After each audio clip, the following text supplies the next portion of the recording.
Then, last August, after years of painstaking work by our intelligence community,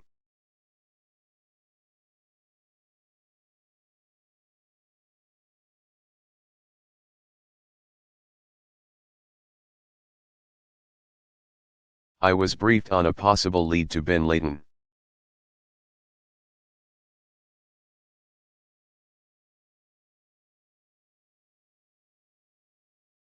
It was far from certain, and it took many months to run this thread to ground.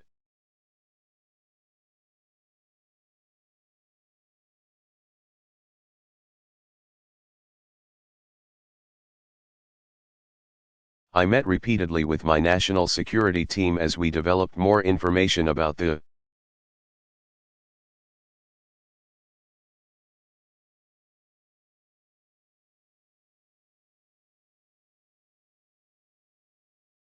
possibility that we had located bin Laden hiding within a compound deep inside of Pakistan.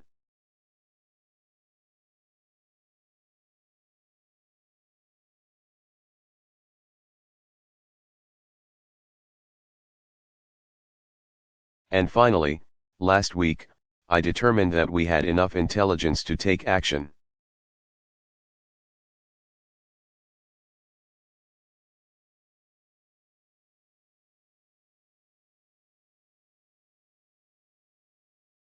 And authorized an operation to get Osama bin Laden and bring him to justice.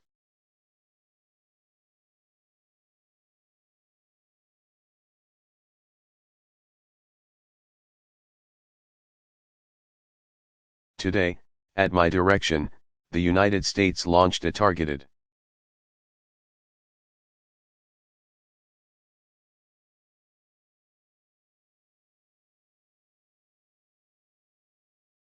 operation against that compound in Abbottabad, Pakistan.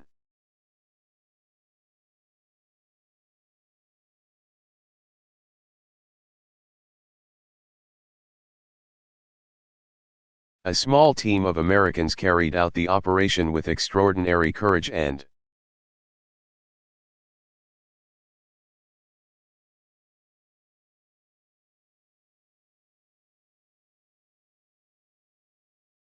capability. No Americans were harmed. They took care to avoid civilian casualties.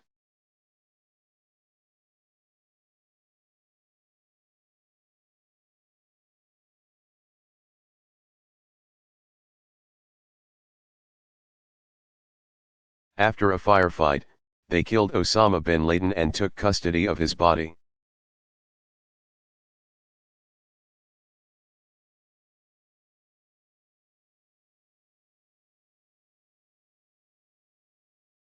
For over 2 decades, bin Laden has been Al-Qaeda's leader and symbol.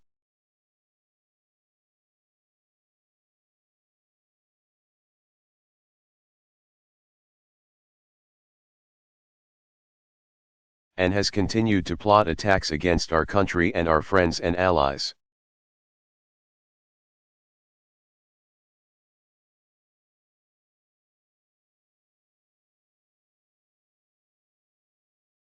The death of bin Laden marks the most significant achievement to date in our nation's effort to defeat Al-Qaeda.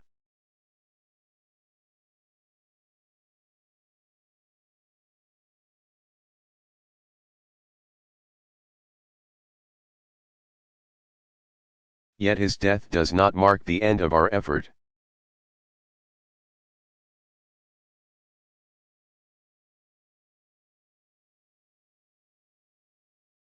There's no doubt that Al-Qaeda will continue to pursue attacks against us.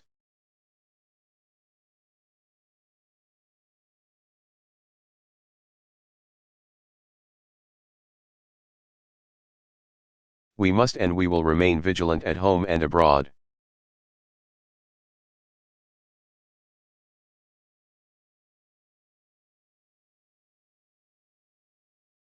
As we do, we must also reaffirm that the United States is not and never will be at war with Islam.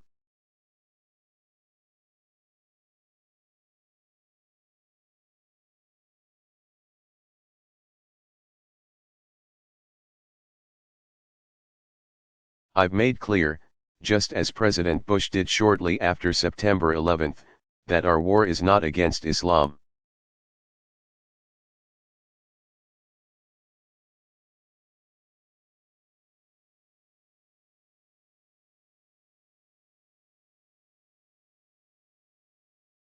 Bin Laden was not a Muslim leader, he was a mass murderer of Muslims.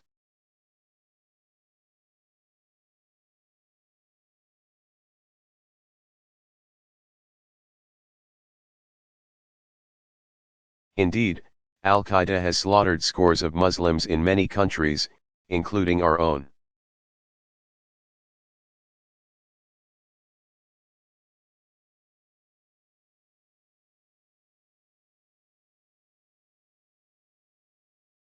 So his demise should be welcomed by all who believe in peace and human dignity.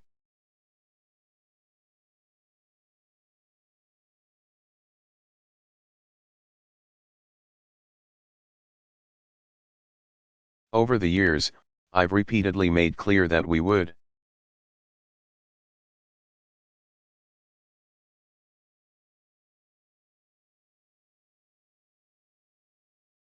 take action within Pakistan if we knew where bin Laden was.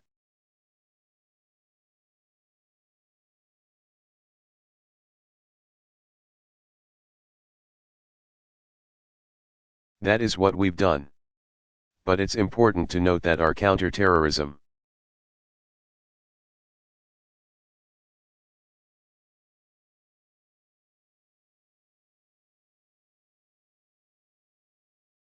cooperation with Pakistan helped lead us to bin Laden and the compound where he was hiding.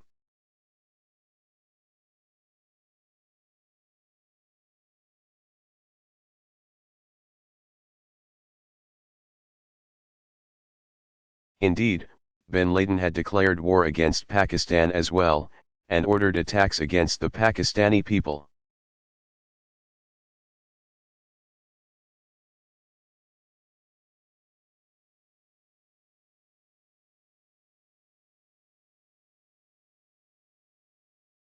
Tonight, I called President Zardari, and my team has also spoken with their Pakistani counterparts.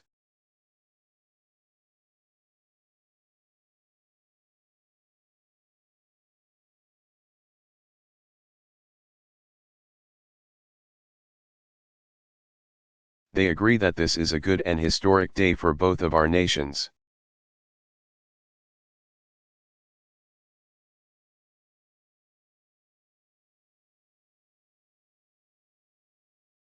And going forward, it is essential that Pakistan continue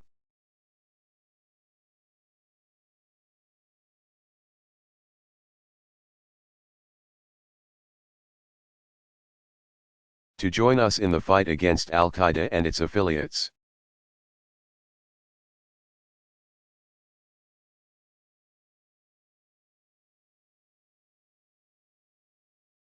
The American people did not choose this fight.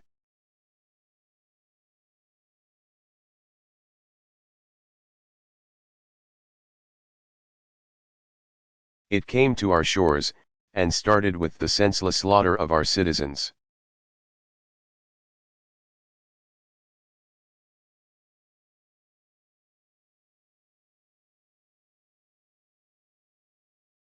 After nearly 10 years of service, struggle, and sacrifice, we know well the costs of war.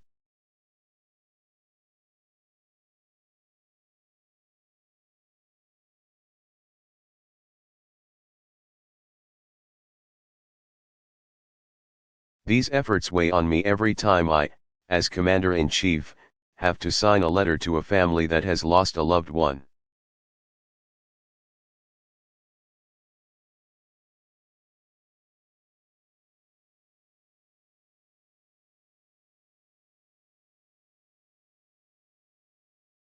Or look into the eyes of a service member who's been gravely wounded.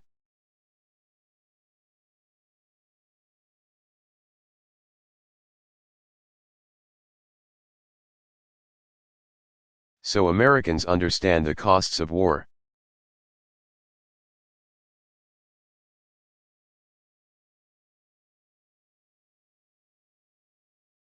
Yet as a country, We will never tolerate our security being threatened.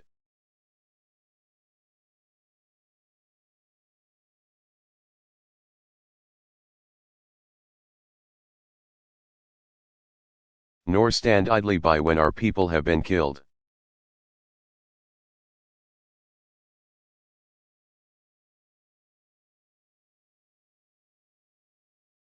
We will be relentless in defense of our citizens and our friends and allies.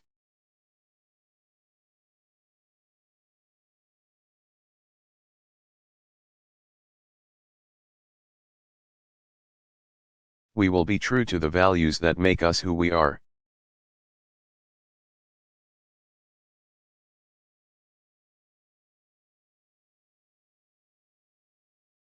And on nights like this one,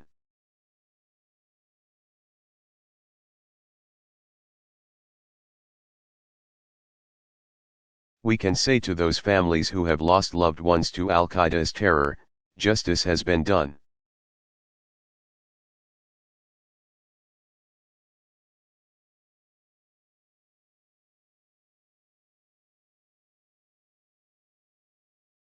Tonight, we give thanks to the countless intelligence and counter-terrorism.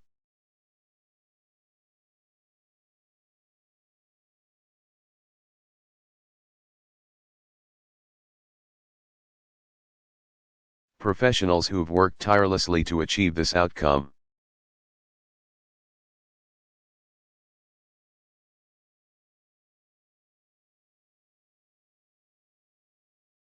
The American people do not see their work, nor know their names.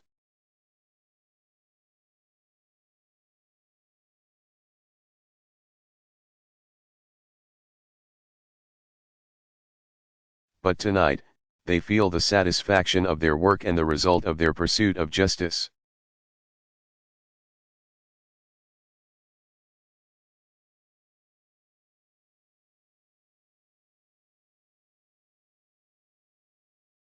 We give thanks for the men who carried out this operation, for they exemplify the professionalism.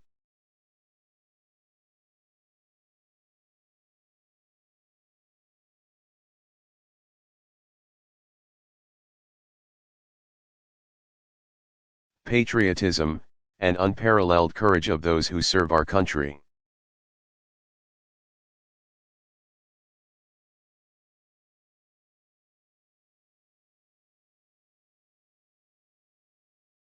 And they are part of a generation that has borne the heaviest share of the burden since that September day.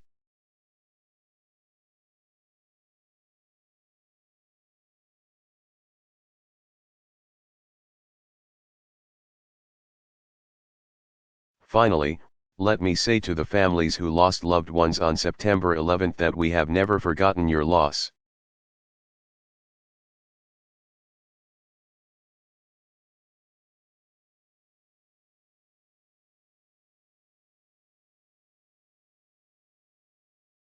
Nor wavered in our commitment to see that we do whatever it takes to prevent another attack on our shores.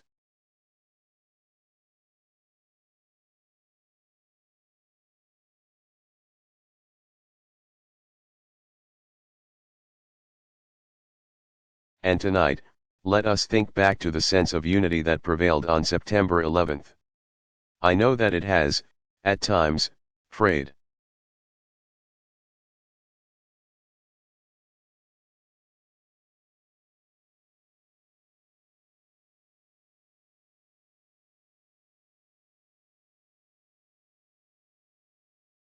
Yet today's achievement is a testament to the greatness of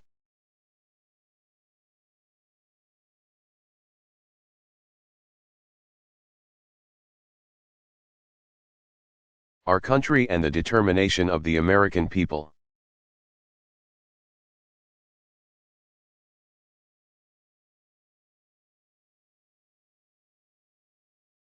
The cause of securing our country is not complete.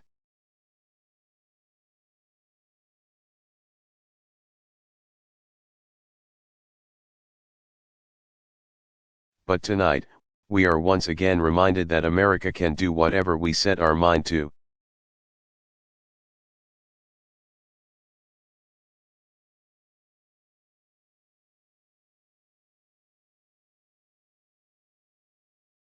That is the story of our history, whether it's the pursuit of prosperity for our people,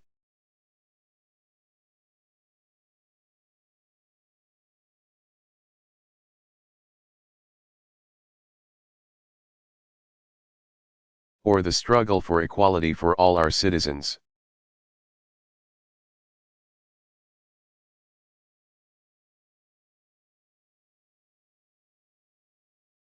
Our commitment to stand up for our values abroad, and our sacrifices to make the world a safer place.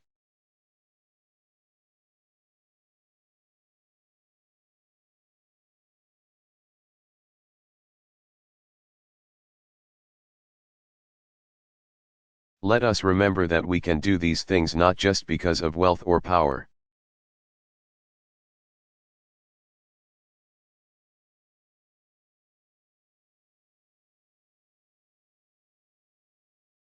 but because of who we are, one nation, under God, indivisible, with liberty and justice for all.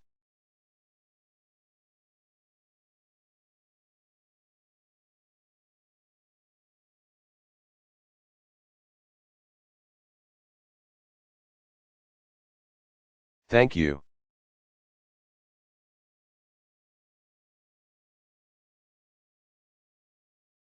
May God bless you.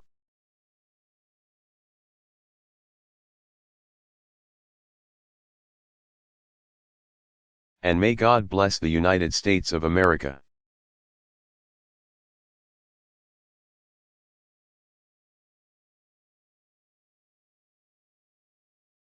Barack Obama.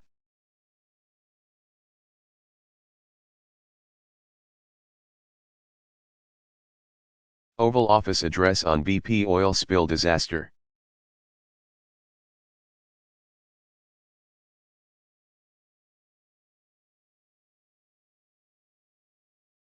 Delivered June 15, 2010, Washington, D.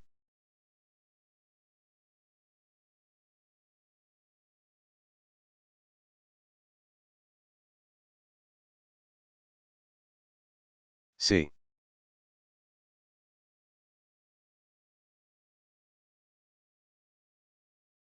Good evening.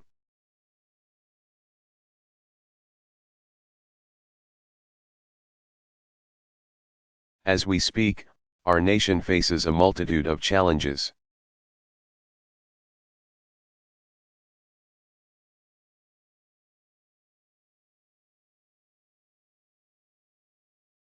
At home, our top priority is to recover and rebuild from a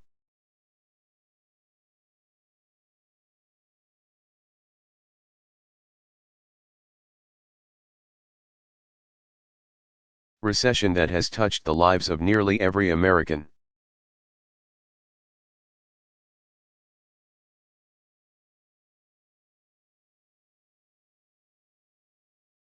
Abroad, our brave men and women in uniform are taking the fight to Al-Qaeda wherever it exists.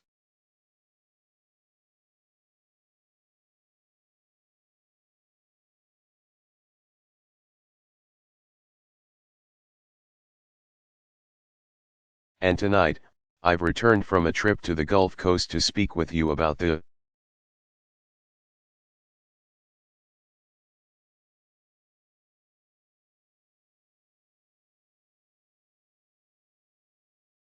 battle we're waging against an oil spill that is assaulting our shores and our citizens.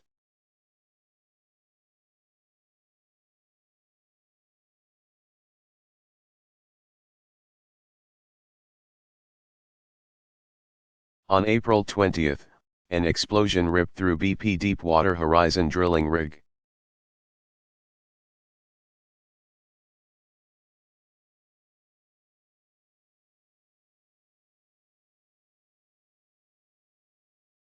About 40 miles off the coast of Louisiana.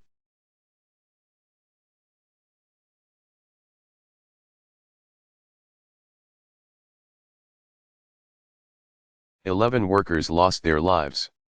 17 others were injured. And soon,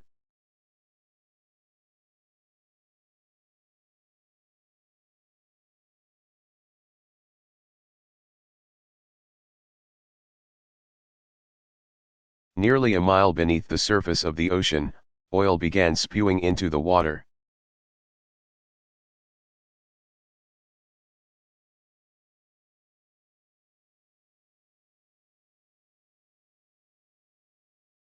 Because there has never been a leak this size at this depth.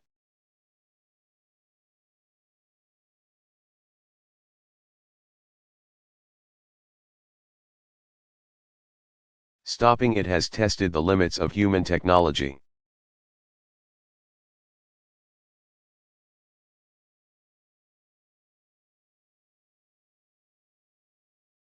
That's why just after the rig sank,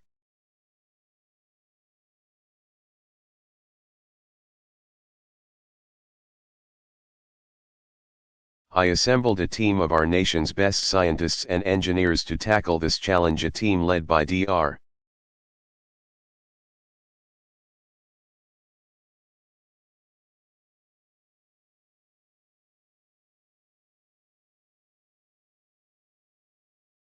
Stephen Chu, a Nobel Prize-winning physicist and our nation's Secretary of Energy.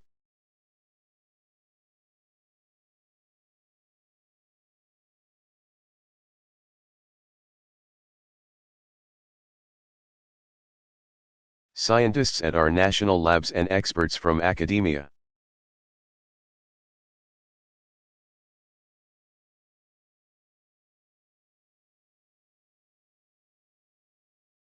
And other oil companies have also provided ideas and advice.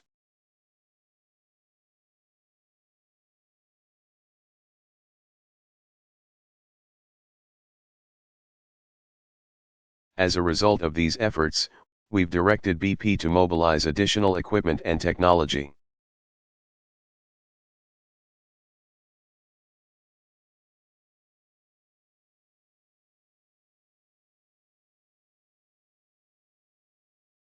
And in the coming weeks and days,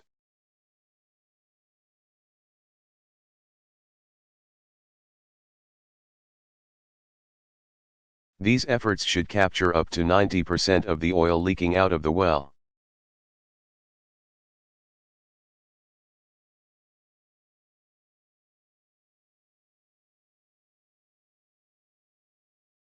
This is until the company finishes drilling a relief well.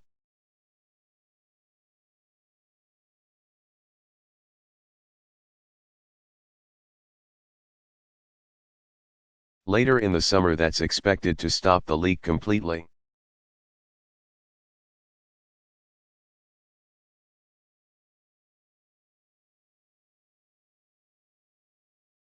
Already, this oil spill is the worst environmental disaster America has ever faced.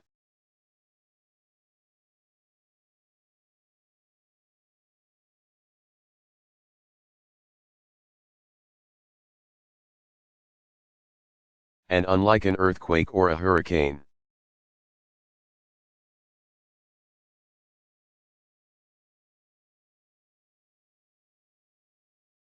it's not a single event that does its damage in a matter of minutes or days.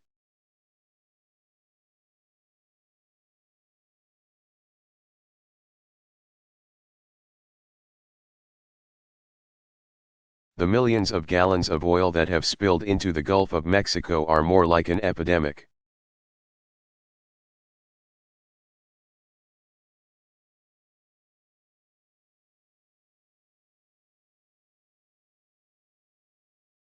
One that we will be fighting for months and even years.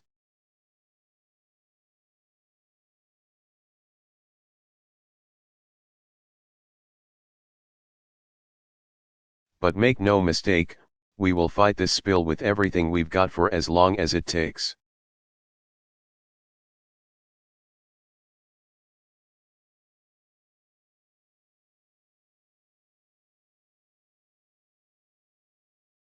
We will make BP pay for the damage their company has caused.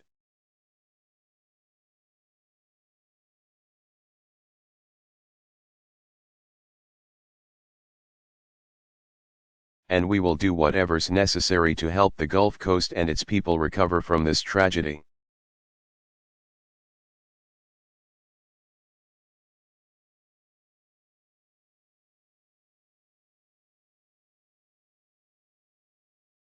Tonight I'd like to lay out for you what our battle plan is going forward.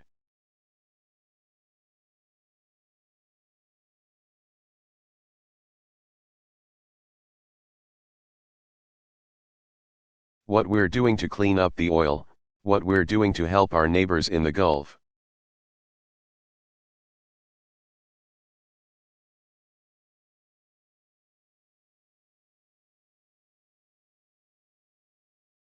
And what we're doing to make sure that a catastrophe like this never happens again.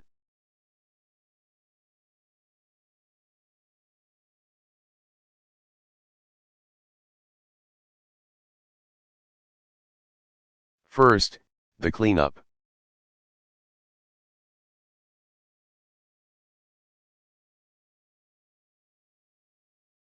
From the very beginning of this crisis, the federal government has been in charge.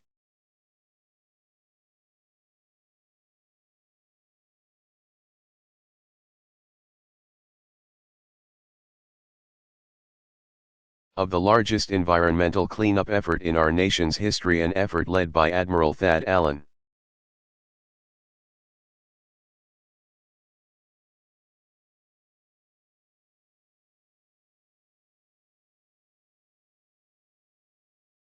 Who has almost 40 years of experience responding to disasters.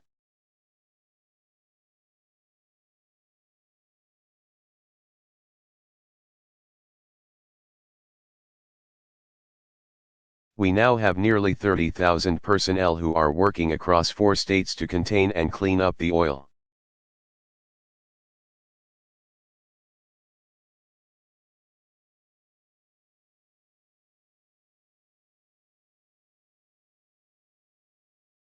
Thousands of ships and other vessels are responding in the Gulf.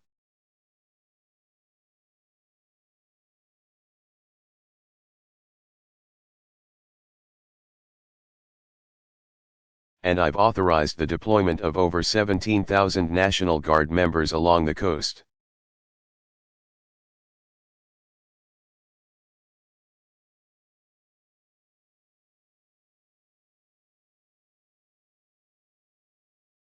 These servicemen and women are ready to help stop the oil from coming ashore.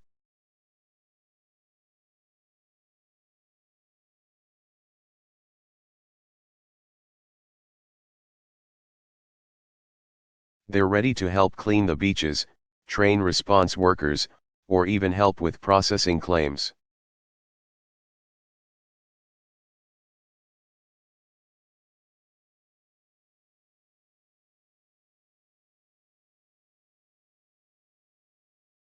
And I urge the governors in the affected states to activate these troops as soon as possible.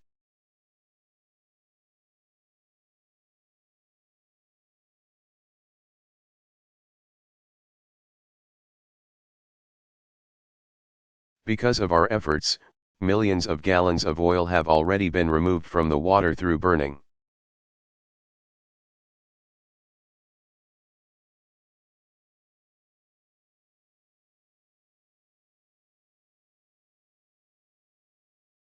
Skimming and other collection methods.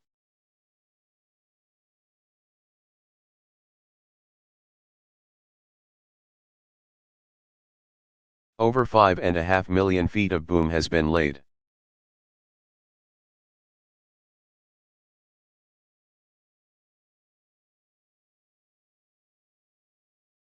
Across the water to block and absorb the approaching oil.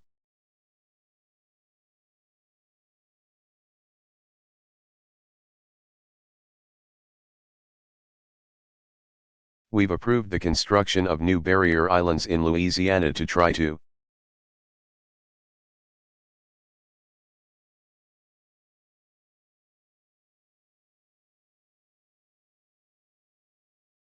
stop the oil before it reaches the shore, and we're working with Alabama.